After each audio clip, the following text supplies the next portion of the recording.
constelación de estructuras. La literatura latinoamericana hasta entonces era una literatura marginal. Yo recuerdo que en Francia pues había una pequeña colección que era más bien para los especialistas. Ahí se recogían las obras clásicas de la literatura latinoamericana.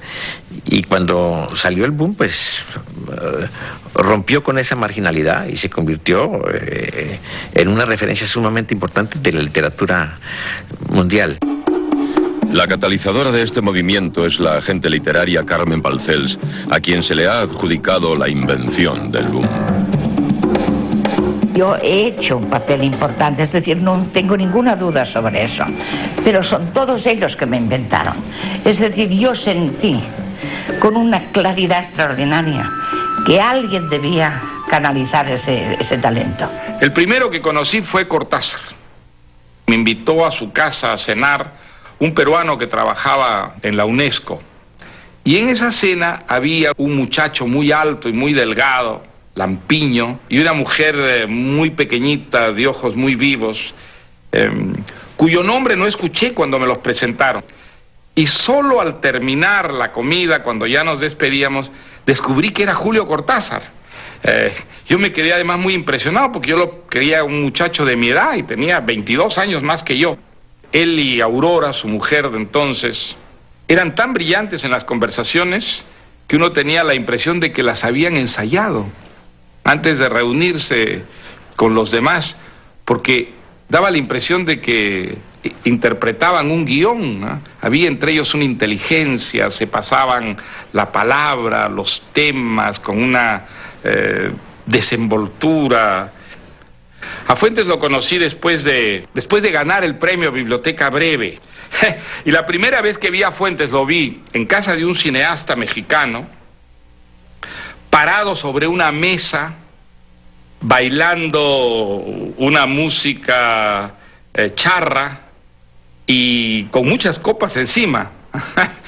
Total que me hice una idea absolutamente falsa de Fuentes, porque nunca más, en los muchos años que lo he frecuentado y visto, he visto nada que remotamente se parezca a lo que hacía esa noche Carlos Fuentes, que no bebe, que no es nada escandaloso. A García Márquez lo conocí mucho después. Cuando trabajaba en la radio televisión francesa, yo tenía un programa que se llamaba La Literatura en Debate.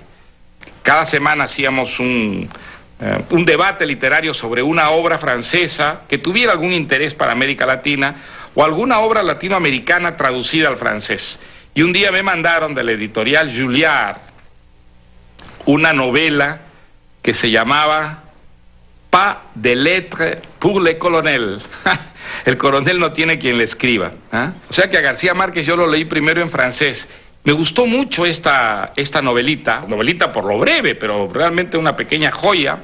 Y la comentamos y con mucho entusiasmo todos los participantes en el programa. Y así descubrí yo que había un colombiano que era un escritor muy, muy importante. Solo mucho después entré en contacto con García Márquez por carta. Nosotros intercambiamos muchas cartas antes de vernos por primera vez las caras. Nos las vimos cuando yo gané el premio Rómulo Gallegos, pero para entonces ya éramos amigos por correspondencia. En 1976 esta gran amistad termina de forma abrupta cuando Vargas Llosa golpea a García Márquez en un cine de Ciudad de México. Mario tenía una admiración ciega, ilimitada, fervorosa de 100 años de soledad. Pero después se produce esta división política, ¿no?, alrededor, en el fondo, de Cuba. El conflicto adquiere toda clase de matices personales, como siempre ocurre, y se produce un distanciamiento. Y siempre me he preguntado si existe la posibilidad de que estas dos personas vuelvan a verse, vuelvan a hablar, no sé si como amigos, pero de todas maneras como colegas, etc. Me lo pregunto y no tengo la respuesta. Y supongo que es posible, debería ser posible. Es difícil porque yo no estaba y hay versiones tan contradictorias y tan parciales. Yo creo que fue inevitable porque había habido una tal separación en puntos de vista en materia política entre ellos, que es inevitable, y Mario nunca ha querido hablar de eso. El otro día decía en el Congreso dijo una cosa muy divertida, que dijo: yo soy como esos ingleses que dicen que no hablo de tres cosas, ni de religión, ni de dinero, ni de cama. García Márquez y Vargas Llosa son pues como dos interpretaciones, dos actitudes del latinoamericano, ¿no? Por ejemplo, las actitudes frente al poder de los dos.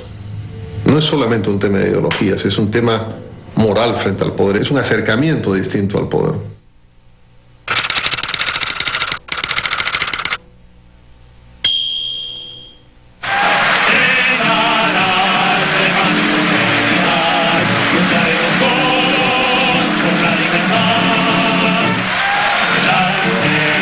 El triunfo de la Revolución cubana se convierte para Vargas Llosa, como para tantos otros escritores latinoamericanos, en un motivo de esperanza.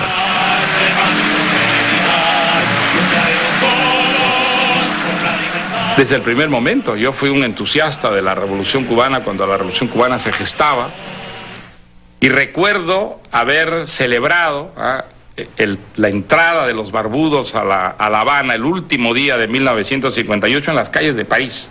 Allí me enteré y estoy seguro de haber brindado, no sé si con vino o con champán, probablemente con vino barato porque no había dinero para más. Mi ilusión por la Revolución cubana fue muy grande. Tenía la idea, como creo que muchos de los primeros, digamos, entusiastas de la revolución, que era una revolución diferente, porque era una revolución que no se había hecho a través del Partido Comunista, que por lo tanto no era una revolución dogmática, que iba a ser una revolución que congeniaría el socialismo con la libertad. This government, as promised, has maintained the closest surveillance of the Soviet military buildup on the island of Cuba. En 1962 estalla la crisis de los misiles nucleares y la radiotelevisión francesa envía a Vargas Llosa a cubrir los eventos en La Habana. Y a mí esa experiencia realmente me conmovió mucho.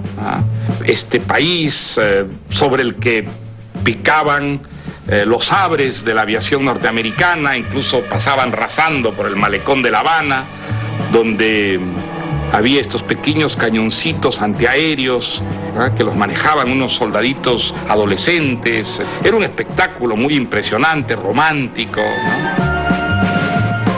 Yo he visto en las calles de La Habana a una multitud cantando "Niquita, mariquita, lo que se da no se quita". Cuando Niquita ofreció retirar los cohetes, pues los cubanos salieron a las calles a protestar, ¿no? Pero muy pronto Vargas Llosa empieza a ver grietas en aquella revolución que creía perfecta. Lo indigna la represión de homosexuales y disidentes y sobre todo el apoyo que brinda Fidel a la invasión soviética de Checoslovaquia. Y que Fidel apoyar a los soviéticos a mí me exasperó, me irritó, y escribí un artículo que se llama "El socialismo y los tanques", formulando, bueno, con respeto todavía, pero formulando estas críticas. Todavía fui a La Habana una vez, y cuando fui ya el clima en La Habana era un clima tenso. Allí estaba Jorge Edwards, que estaba viviendo las experiencias que luego describió en Persona no grata. Cuando yo estuve en Cuba y vi que le faltaba todo y que están enormemente censurados y que los escritores estaban asustados, tenían miedo, todos tenían miedo. Yo me acuerdo de un almuerzo con Mario, todavía lo recordamos con Mario, con Lezama Lima. Y Lezama Lima hablaba con miedo y de repente miró el florero del centro de la mesa y pensó que había un micrófono en el florero.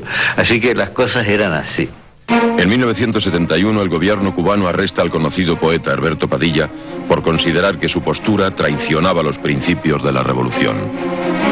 Y de allí salió de los calabozos de la policía en un acto que recordaba mucho los famosos juicios inquisitoriales de los años 30 en la Unión Soviética, en el que Padilla hizo una autocrítica plagada de mentiras, acusándonos a quienes lo habíamos defendido de ser agentes de la CIA.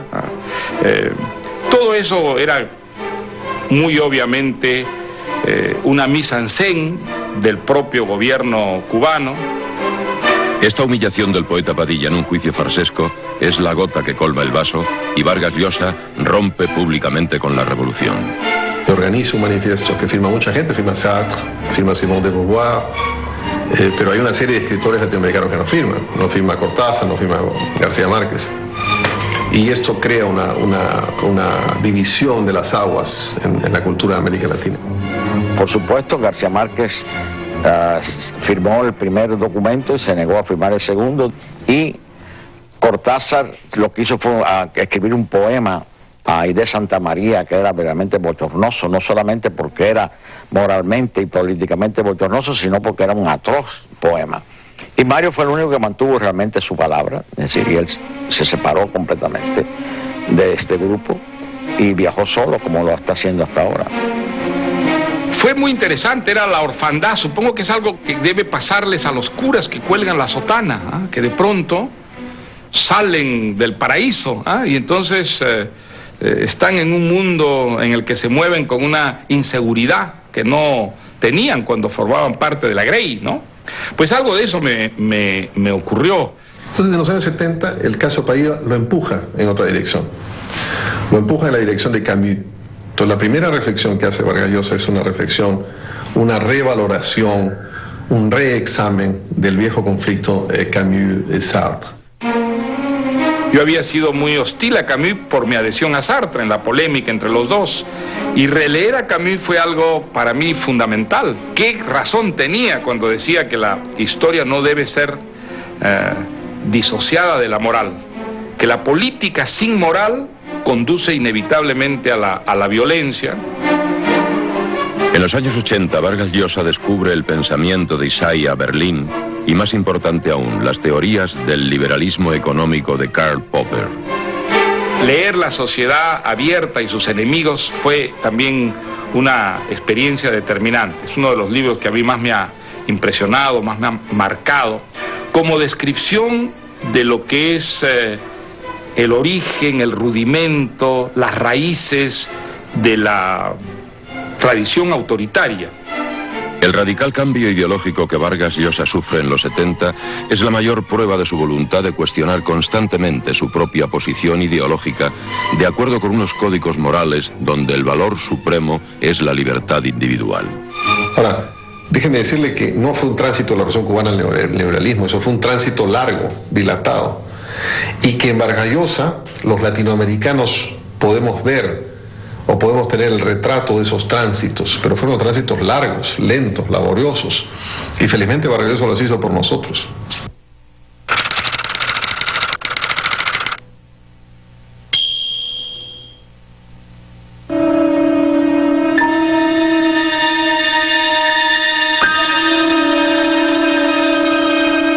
En 1981, Vargas Llosa publica una de sus obras más ambiciosas, La guerra del fin del mundo, basada en la insurrección popular que se produjo a fines del siglo XIX en las tierras del nordeste brasileño.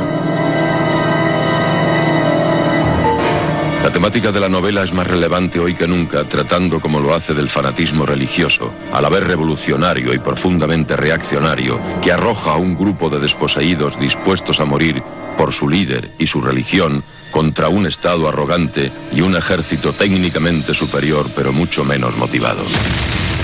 Bin Laden es como una réplica de ese personaje del consejero, el fanático religioso, que puede llevar a los suyos a un verdadero desastre, pero con pleno convencimiento de parte de esos fanáticos. Y creo que es hoy uno de los libros más actuales. La guerra del fin del mundo es un libro que había que volverlo a leer a la luz de lo que estamos viendo que ocurre en el mundo. El hombre era alto y tan flaco que parecía siempre de perfil. Su piel era oscura, sus huesos prominentes y sus ojos ardían con fuego perpetuo. Era imposible saber su edad, su procedencia, su historia. Pero algo había en su facha tranquila, en sus costumbres frugales, en su imperturbable seriedad, que aun antes de que diera consejos atraía a las gentes.